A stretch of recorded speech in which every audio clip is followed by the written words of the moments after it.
Accident జరిగింది. నేను అప్పటికి మన లెఫ్ట్ సైడ్ బోర్డర్‌లోనే వెళ్తున్నాను.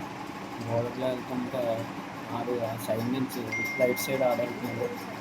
సిగ్నల్ కూడా ఇవ్వలేదు. అట్‌లీస్ట్ స్లో కూడా చేయలేదు. సిగ్నల్ ఇవ్వలేదు, స్లో చేయలేదు.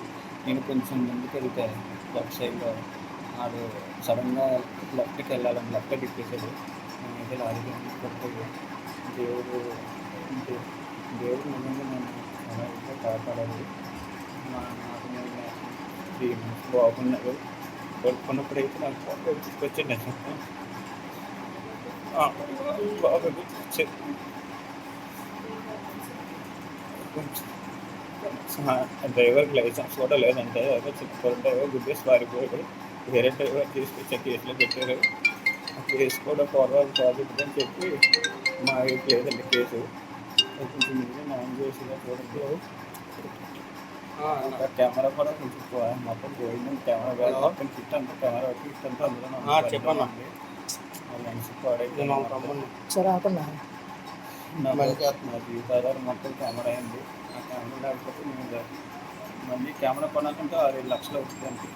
అంత నేను కూడా కొనలేను, చేయలేనండి. కింద పెట్టచ్చు. హాస్పిటల్ గవర్నమెంట్ హాస్పిటల్ జాయిన్ అయితే మళ్ళీ అక్కడ ప్రైవేట్ కొంచెం అటు ఇటుగా ఉందని చెప్పి మళ్ళీ ప్రైవేట్ హాస్పిటల్ తీసుకొచ్చేది.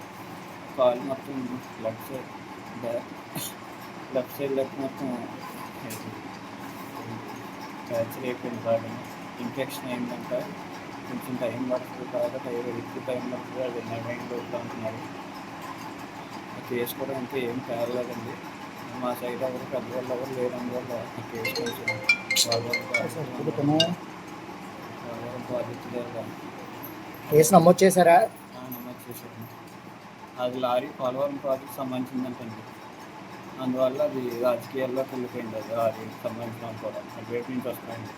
మా దాంట్లో అదిగో ఇదిగో అంటున్నారు కానీ ఏం చెప్పట్లేదండి. అసలు ఫోన్ చేస్తా అన్నారు కానీ ఇంకేం లేదండి. ఆ కెమెరా కూడా పోయిందండి. నేను పెట్టుకెళ్ళే కెమెరా కూడా నేను బతికి దాని మీదేనండి. లక్కీగా దేవుడు నిజంగా నీ పడిపోయినప్పుడు నా కొడుకే నా కళ్ళలోకి వచ్చి నువ్వు నిలిపోవు. దేవుడు నిజంగా తను రక్షించి